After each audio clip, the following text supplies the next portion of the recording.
Bien, y volvemos otra vez, la profe María Fuentes, profe de Ciencias de octavo básico. Vamos a comenzar a hablar en este momento sobre las teorías atómicas. Nuestro principal objetivo es investigar y analizar cómo ha evolucionado el conocimiento de la constitución de la materia, considerando los aportes y las evidencias de la teoría atómica de Dalton y los modelos atómicos de Thomson, Rutherford y Bohr. Y para continuar, tenemos presente de que vamos a hablar acerca de cómo evolucionaba el átomo. Para comenzar, tenemos que saber o tener presente qué es la materia, y que la materia está formada por partículas elementales que constituyen todo lo que nos rodea e incluso a nosotros mismos. Esas partículas elementales es lo que llamamos átomos y lo representamos de la siguiente manera. ¿Qué pasa? Un átomo es la partícula más pequeña en la que un elemento se puede dividir sin perder su naturaleza. Los átomos son partículas a las que se le componen toda la materia o lo que compone toda la materia. Tanto esta materia sea viva como sea inerte, incluso los objetos que vemos a simple vista, como podemos ver acá. Ahora bien,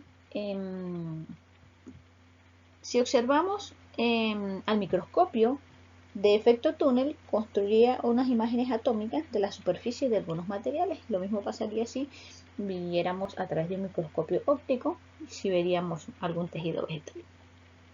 Así que ahora vamos a continuar a saber un poco sobre estas teorías, cómo llegamos a saber que el átomo es lo que es ahora. El primer modelo del átomo fue propuesto por John Dalton y él lo propuso en 1808, que los átomos eran similares a esferas lisas y que no se podían dividir en partículas más pequeñas. Decía que la materia estaba compuesta por estas partículas y que más de allí no se podían dividir, era lo más pequeño que podía dividirse la materia. Como por ejemplo, si nosotros tomamos una hoja de papel y la comenzamos a picar, a cortar, ya sea con una tijera o con la mano, en cuadritos, cuadritos, cuadritos, cuadritos, hasta que llegue el momento en que no la podamos dividir de forma más pequeña, que no podamos ver ninguna partícula que la conforme. Algo así describía Dalton. Luego vino Joseph Thomson y propuso que en 1904 planteó que este átomo era una esfera, pero que no era lisa, sino que tenía cargas positivas y uniformes y cargas negativas insertadas. Así explicaba la neutralidad eléctrica de la materia, porque la materia es inerte eléctricamente en ciertos momentos. Luego vino Rutherford y dijo en 1910 que estaba formado por regiones, como podemos ver acá. El núcleo, que es lo que tenemos al centro, y dentro de ese núcleo están alojados las partículas positivas que se llaman protones, y la corteza donde se encuentran las partículas negativas girando alrededor de él. Esas partículas negativas se llaman electrones. Rutherford propuso esto de que el átomo no era simplemente una esfera lisa que tenía cargas positivas y negativas, sino que estas cargas positivas y negativas estaban distribuidas de esa manera. Los protones en el núcleo, en el centro, y que alrededor de ello habían una corteza donde giraban estas partículas negativas. Luego vino Niels Bohr y propuso en el año 1913 que las partículas negativas del átomo y que estaban ubicadas y se giraban en regiones fuera del núcleo llamadas órbitas. Él le dio nombre a esos sitios donde iban girando esas partículas negativas y él le dio el nombre de órbita. Y cada órbita de estas representa un nivel específico y se denomina con la letra N, siendo el de menor energía el que está más cerca del núcleo. Mientras más pegado al núcleo esté, está menor energía. Luego vinieron, gracias a estos dos señores, tomando todas las teorías de todos los demás científicos que aportaron a describir o a dar propuestas acerca de cómo estaba constituido el átomo, se formó lo que era el modelo ATAC, que es un modelo combinado sobre Werner Heisenberg y Schrödinger. Este fue desarrollado en la década de 1920 gracias al trabajo de estos dos investigadores.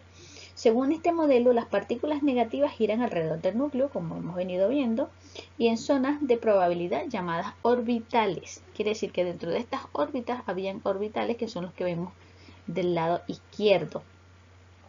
Y que esos orbitales estaban propuestos en 4 tipos de orbitales que tendrían diferentes formas según la cantidad de energía de las partículas negativas que estaban localizadas en ellos.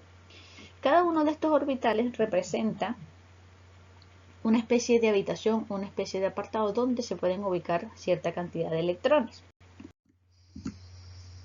Y el modelo atómico actual dice que las partículas giran alrededor del núcleo en zonas de probabilidad que se llaman orbitales, y son estas que tienen estas diferentes formas. Esos orbitales se llaman orbitales S, que solamente puede abarcar o ocupar o sostener 2 electrones. Los orbitales P, que son 3, y cada orbital P se desplaza o se representa en un eje cartesiano, ya sea ancho, alto y profundidad. Esto es lo que le da la 3D, la dimensionalidad a las moléculas.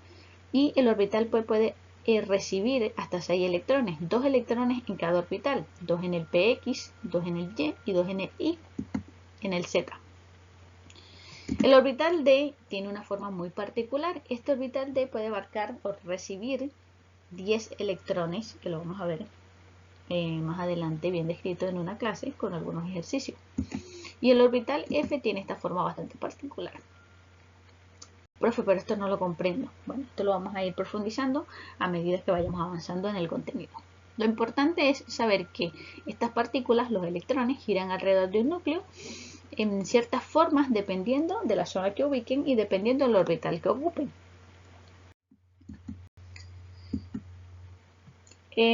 Cada átomo tiene una identidad y cada átomo está representado en la tabla periódica, que lo vamos a ver más adelante. Estos átomos tienen una identidad. Entonces, ¿cuál es la identidad? La identidad de un átomo está determinada por el número de protones que hay en su núcleo. Si pueden fijarse, tenemos acá el núcleo y dentro de ese núcleo tenemos neutrones y protones. Los neutrones son cargas neutras, los protones son cargas positivas y los electrones son cargas negativas. Y este átomo tiene esos protones en su núcleo y ese número de protones que tiene se le llama número atómico. Es el número del átomo y de esta forma él nos dice qué cantidad de protones tiene y ese es su número Z, denominado número atómico, con el cual él va a ocupar un lugar en la tabla periódica. Como el átomo es eléctricamente neutro, posee igual cantidades de protones y electrones cuando es eléctricamente neutro. Cuando no es neutro, puede presentar mayor cantidad de protones y menor cantidad de electrones, o menor cantidad de protones y mayor cantidad de electrones. De esta forma formarían iones, que lo vamos a ver. Ahora bien, para poder determinar de alguna manera el Z, que es el número atómico, para determinar el Z necesitamos la cantidad de protones más, que son las cargas positivas, o saber que este número Z es idéntico o es igual al número de protones, y si es eléctricamente neutro, el Z también es igual al número de electrones, es decir, las cargas negativas. ¿Qué sucede? El número total de protones y de neutrones del núcleo se le denomina número másico, es decir, la masa atómica o la cantidad de materia que pesa este átomo. Y ese está determinado por la letra A. Por eso es que tenemos esta fórmula acá que dice que A es igual a Z más N. Z es el número atómico y N son los neutrones. Es decir, que los protones más los neutrones nos van a dar el número másico o la masa. Con esta ecuación podemos también obtener el número de neutrones si la despejamos. Si la despejamos nos queda de la siguiente manera, que N va a ser igual a el número másico menos el Z, que es la cantidad de protones que tenemos en nuestro núcleo. Y un átomo puede cargarse al ceder o ganar electrones, formando lo que conocemos como iones. Iones con cargas positivas o iones con cargas negativas. Los electrones que están involucrados en esto se les denomina electrones de valencia, porque se encuentran en la última capa de valencia, es decir, en el último nivel de energía. Cuando un electrón es cedido de un elemento hacia otro, o ese elemento o ese átomo queda con una carga. Por ejemplo, si tenemos un átomo neutro, como podemos ver acá, y él recibe un electrón, queda cargado positivamente. ¿Ok? Vamos a repasar. Cuando un átomo neutro, que tiene sus cargas completas, tanto positivas como negativas, le regalan un electrón, esto se convierte en un ion negativo, a lo que se le llama anión. ¿Ok? Cuando gana electrones, queda con carga negativa y genera un anión. Ahora bien, si el átomo neutro, en vez de que le den un electrón, lo pierde, cede un electrón. Cuando pierde este electrón, queda con carga positiva, es decir, está dándole un electrón que es negativo y va a quedar con una carga positiva desapareada y va a generar un ion positivo que se llama catión, que es el que tenemos a la derecha con un símbolo de más. Estos electrones que encontramos en los átomos y en los orbitales, dependiendo del orbital donde se encuentre, ellos pueden interactuar con otros elementos y formar enlaces. Por ejemplo, acá tenemos el hidrógeno y el cloro. El hidrógeno es el número 1 de la tabla periódica porque él solamente tiene un protón y un electrón en su estructura. El cloro tiene un número diferente, pero estos puntitos que vemos acá alrededor son solamente los electrones que se encuentran en la capa de valencia, es decir, en el último nivel de energía, como dijimos, o en la última órbita que está más alejada del núcleo. Recuerden que en cada órbita de ese átomo, desde el núcleo hacia afuera, va generando órbitas y cada vez más alejadas, y dentro de esas órbitas hay cierta cantidad de electrones. Estos electrones de valencia pueden compartir enlaces, y cuando se comparten estos enlaces, como podemos verlo acá, se forman un enlace que se llama covalente. Cuando entre dos átomos que se unen comparten uno o más pares de electrones, se llama enlace covalente. Como vemos aquí, compartición de electrones forma un enlace covalente. Ahora hay otro tipo de enlace que se llama enlace iónico, y este enlace iónico se da cuando en vez de compartir electrones, comparten cargas. ¿Okay? Cuando comparten las cargas se forman los enlaces iónicos. Como podemos ver, el sodio es un elemento muy electropositivo, tiende a ceder sus electrones, a regalarlos y a quedar con cargas positivas. Y el cloro es muy electronegativo y tiende a quitarle los electrones a los demás y quedar con cargas negativas. Cuando disociamos estos señores, los separamos, ellos nos van a quedar un protón, que es el sodio, con carga positiva, y un anión, que es el cloro, con carga negativa. De esta forma se forman los enlaces iónicos.